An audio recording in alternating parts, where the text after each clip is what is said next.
আসসালামু আলাইকুম প্রিয় শিক্ষার্থীরা, welcome to my channel write English easily.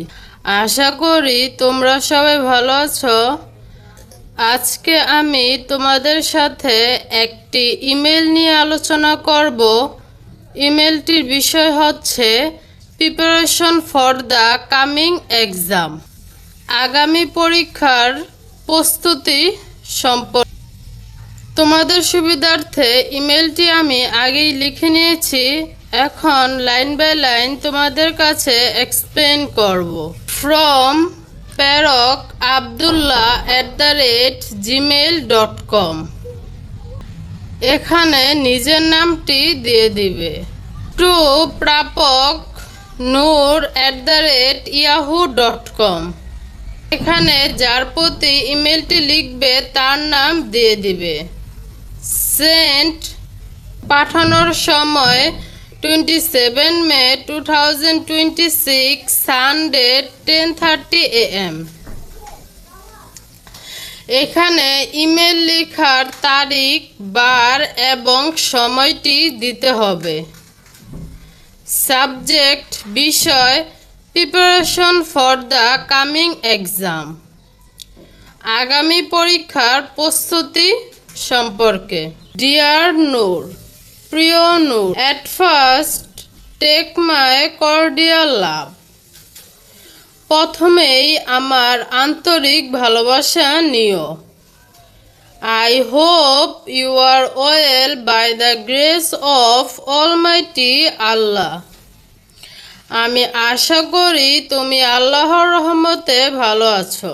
I am also well, আমিও ভালো আছি। হাউএভার, যাই হোক, ইন ইউর লাস্ট ইমেল, তোমার শেষ ইমেইলে, ইউ ওয়ান্টেড টু নো, তুমি জানতে চেয়েছিলে, about my preparation for the coming exam, আগামী পরীক্ষার প্রস্তুতি সম্পর্কে। You will be glad to hear that, তুমি জেনে খুশি হবে যে, মাই প্রিপারেশন ইজ গুড, আমার প্রস্তুতি ভালো। এখানে গ্ল্যাড শব্দের অর্থ খুশি, প্রিপারেশন শব্দের অর্থ প্রস্তুতি।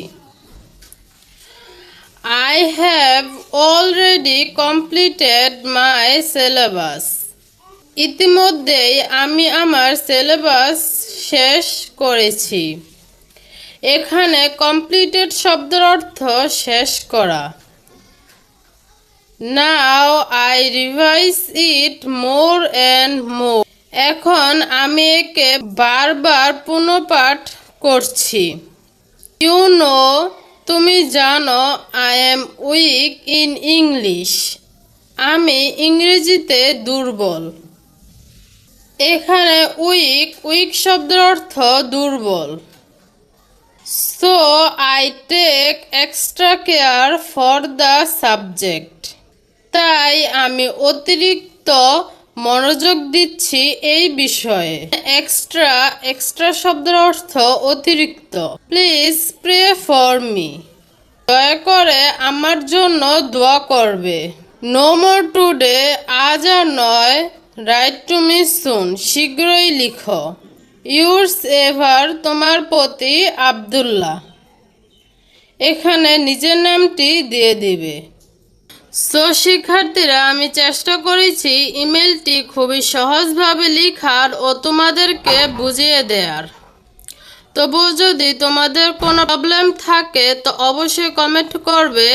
প্রতি ভিডিও কোন বিষয়ে পেতে চাও সে সম্পর্কে কমেন্ট করতে পারো।